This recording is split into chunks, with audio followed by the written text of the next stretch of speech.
Another horror stories animated compilation.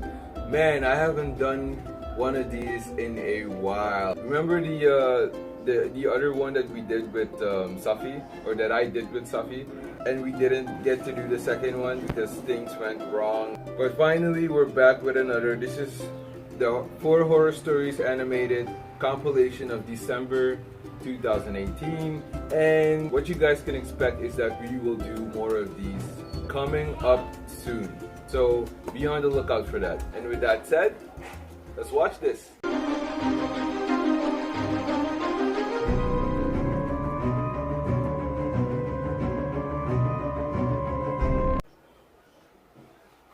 I was around 10 years old when this happened. Me and my 2 best friends and our parents were on a long vacation in Turkey in a very good and safe moment. One night, me and my 2 best friends, who I'll call Tim and Phil for this video, were staying at Tim's room in the hotel while our parents were in the hotel restaurant. The room wasn't bad, actually all of our rooms seemed safe. At least we thought it was. We were having a lot of fun watching Simpsons and playing Monopoly, but what happened that night still makes me have chills. So it was around 1 AM and our parents were late.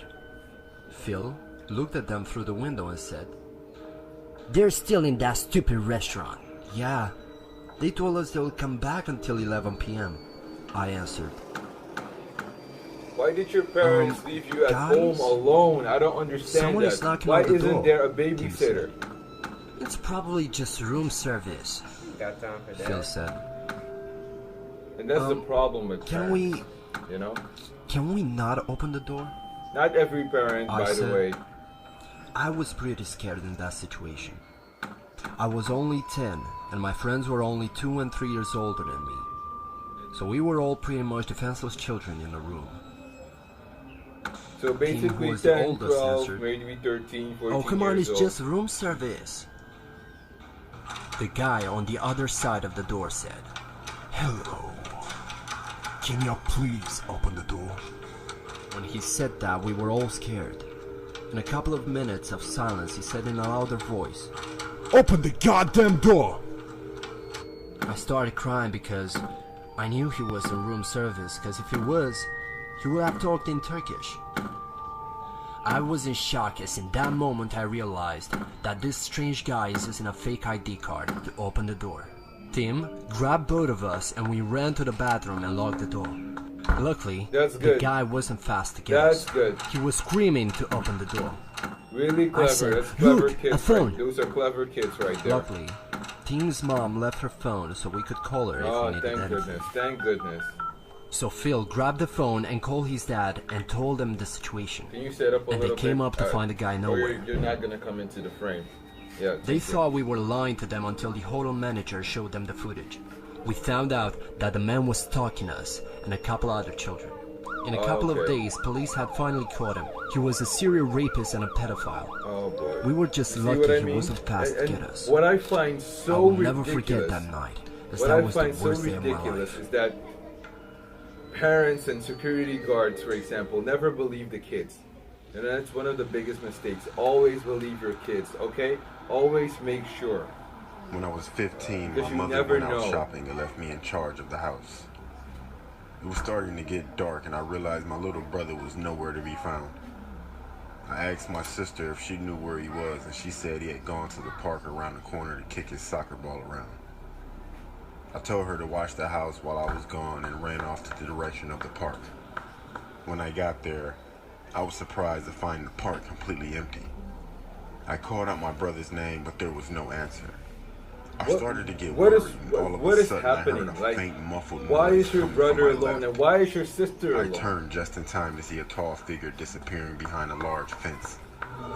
I sprinted as fast as I could. When I came around to the other side of the fence, the mom is somewhere else, the baby something sister that is alone at almost home. made What me kind of choke in ridiculousness is that?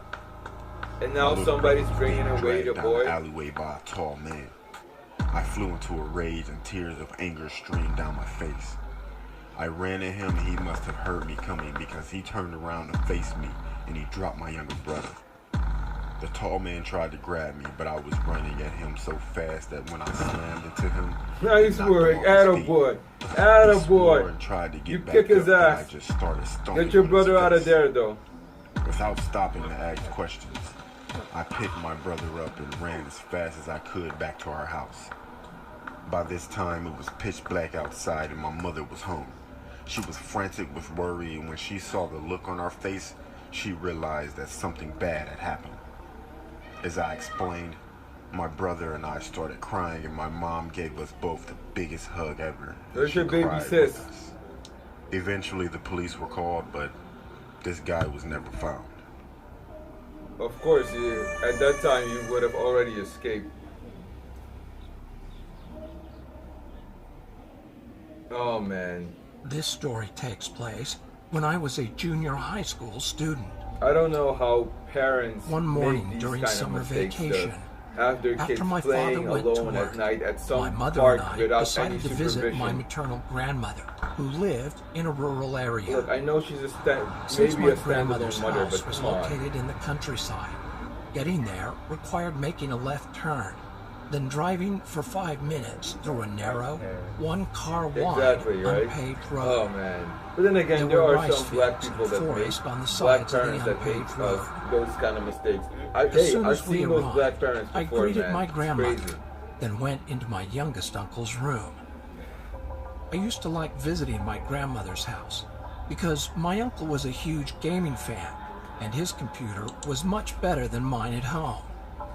So once I confirmed my uncle was at work, I turned on his computer and started playing Doom 3, which used to be the most popular game once upon a time. Yeah, I think that's After playing the 90s game for about an hour or something. two, my uncle returned from work. Upon his arrival, my grandmother asked him to take her grocery shopping, The uncle's since funny. my mother, my aunt, and I were visiting her house. Okay. So at about 7 p.m., they all drove to town to do some grocery shopping. I was super excited and waved goodbye to them. Since I think it is unnecessary to explain why I was excited, I'll just leave it.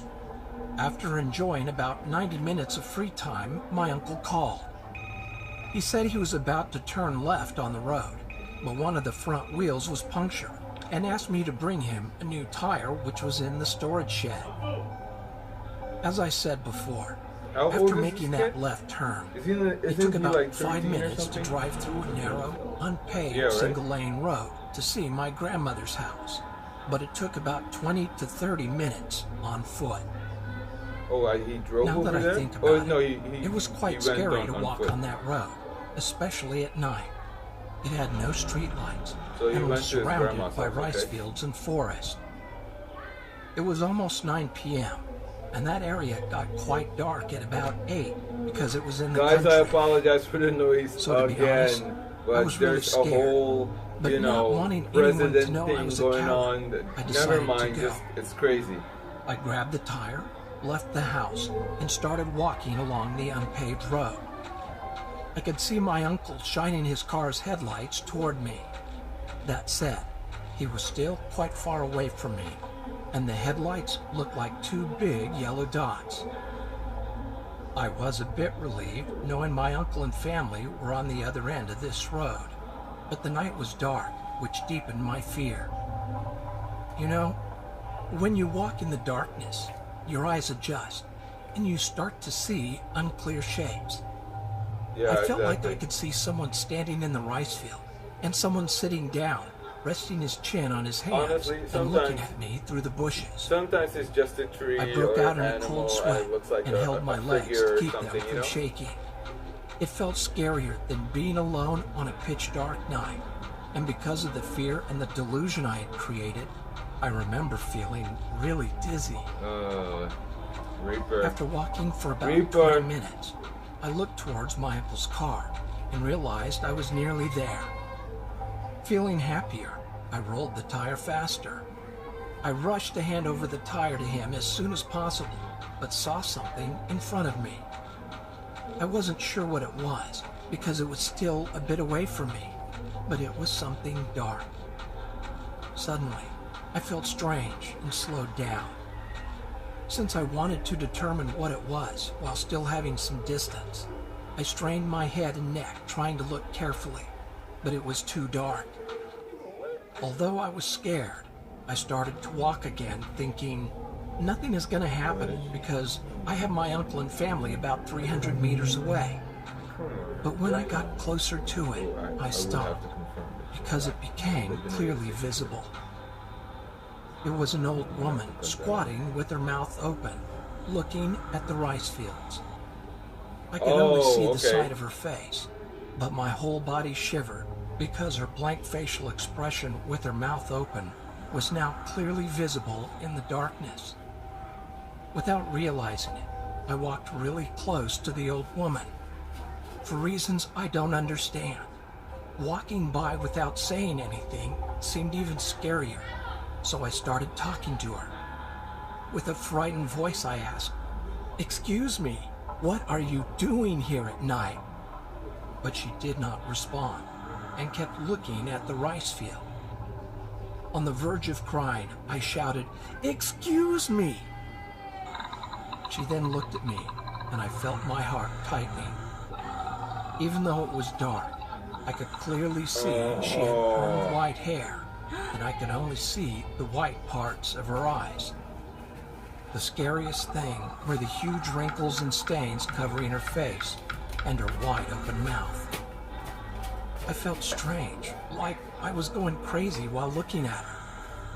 I had eye contact, but was looking down while she was looking up at me.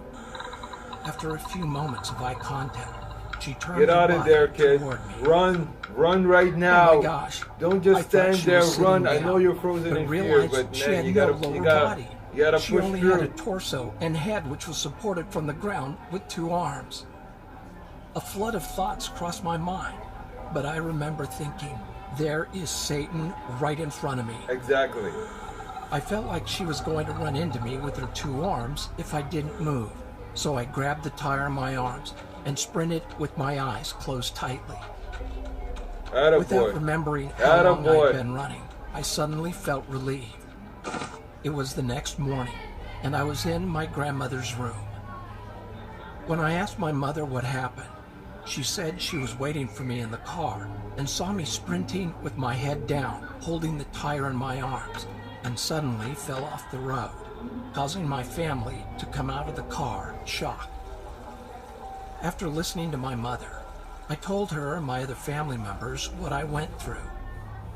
Thinking I had suffered a heat stroke, that evening my grandmother made me chicken soup.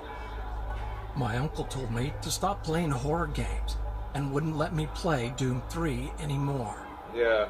From then on, I could only play a Star Wars racing game while staying at my grandmother's house.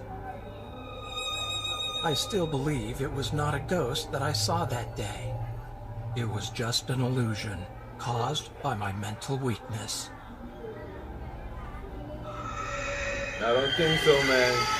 I don't think so, kid. I think you saw something. Something without, you know, any, like, yeah, like the about 10 years below ago, the waist is not my there. 3-year-old son and I moved to a house from our apartment. It was a very old building, and the inside of the house always seemed to be just a little darker and just a little colder than it should have been. Not long after we moved in, a friend of mine came to visit. The whole time we were sitting and talking, she seemed very uncomfortable. When I looked at her face, I noticed that something in the other room had caught her attention. Her eyes grew wide and she said, "I have to go." I asked her what was wrong, but she refused to tell me. What did you see, honey? Her odd reaction was freaking me out, so I kept after her. On her way out the door, she finally blurted out, "This house is haunted." Oh. But she wouldn't tell me what it was, or what made her think so. Hey, my girl got to the hell out of Dodge, man. She still refuses to tell me what she saw. She got out immediately. About a week later, nice work. My 3-year-old son casually asked me who the old lady in the bathroom was. One day, I was leaving my house for work, and I got to the car and I realized I needed to run back in the house to get something. I would have left. I walked into the house, and as soon as I got inside, my kid and a woman told me that, I would have been gone. What's up, Safi? It didn't I fall been down. Gone. It shot horizontally away from the wall and it landed on a You mosaic can come table watch if you want. with enough force to break some of the tiles off of it. I felt like whatever was in the house was pissed, and that I came back in after it thought I had left for the day. After living in the house for about 6 months, I noticed a weird square cut into the boards on the deck. There was no handle, but I was able to pry it up. The hole was just big enough to fit through, and there was a ladder going down. Okay. For some reason, I went down and I found myself in what looked like a homemade basement. It was basically just a room dug out of the earth, with no constructed walls or stone supports or anything like that. It was very dark, but I could see something over in the corner. It was a suspicious looking stone. It looked like one of those old headstones you see in cemeteries. Okay. Just then, some insects started jumping on me, so I got out of the basement as fast as I could and never went back. Now this is the part that affected me the most. It's also the reason we left the house. One night I was in bed laying on my stomach just about to fall asleep, and I heard someone walk into my room. The footsteps came from the doorway over to my bed. I didn't realize until later that the fact that I heard the footsteps was weird because the room was carpeted. When the footsteps reached my bed, I felt someone put their hands on my back. So you 2 shouldn't hands be hearing just gently laid flat on my back and kept me in the there. first place. I assumed it was my son. "What are you doing?" I asked, but there was no answer. I looked up. No one was there. I got up and checked my son's bedroom, and he was in bed fast asleep. Exactly. We moved out soon after that, and we never looked back. Finally, and that's the problem with a lot of houses. People sell a lot of houses and they do not tell you that those houses are haunted because they just want to make money. And then you go live there and now you see that there's some creepy old lady looking at you, touching your children, and has a gravestone in the basement. Like, that's how crazy it is. I can't imagine to live in a place like that. And come on, that guy, no disrespect or anything like that, but you know that was a white person. It would be absolutely astonishing to me if that is a black person who has been living in that house. Like a black person, he would have left, he or she would have left immediately. They wouldn't have even waited. They would have been gone, dude. They would have been gone. A white person would be like, no, it's fine. The house is not really haunted. It's a kid. The woman that like said that, she obviously saw something. It's her imagination playing games on her. It's not true. And that's the problem. When it comes to the other stories, again, responsible parents. Responsible parents need to be there. Because look, if the brother didn't go look for his own baby brother, right? He would have died or something worse. You know, and the parents that went to the restaurant and left the kids at home alone because they're like, it's fine, nothing's gonna happen to them. Like, come on. Like, you live on a planet where those things happen daily. Do something about it. Ridiculous. What did you think about the video? That was scary. It's scary, right? Those parents are irresponsible. Okay. Yeah. You got anything else to say? It was a good video. Okay, yeah, it was a good video. Is that it? Yeah, that's it. Okay, cool. Guys, I really enjoyed this compilation. I hope those kids, man, those poor kids are gonna be traumatized for the rest of their lives. That baby boy, therapy. Yeah, they need to go to therapy for something like that. If you enjoyed this video like we did, tell us about it in the comment section down below. Subscribe, check out my description, hit the notification bell so that you are notified every time we drop a video. Share this with family, friends, with everybody that you know. If this is a channel for you, then keep coming back and watching our videos. We will be doing more horror compilations, as I've said before, and we will see you on the next video. Bye. Yeah, he's saying peace out.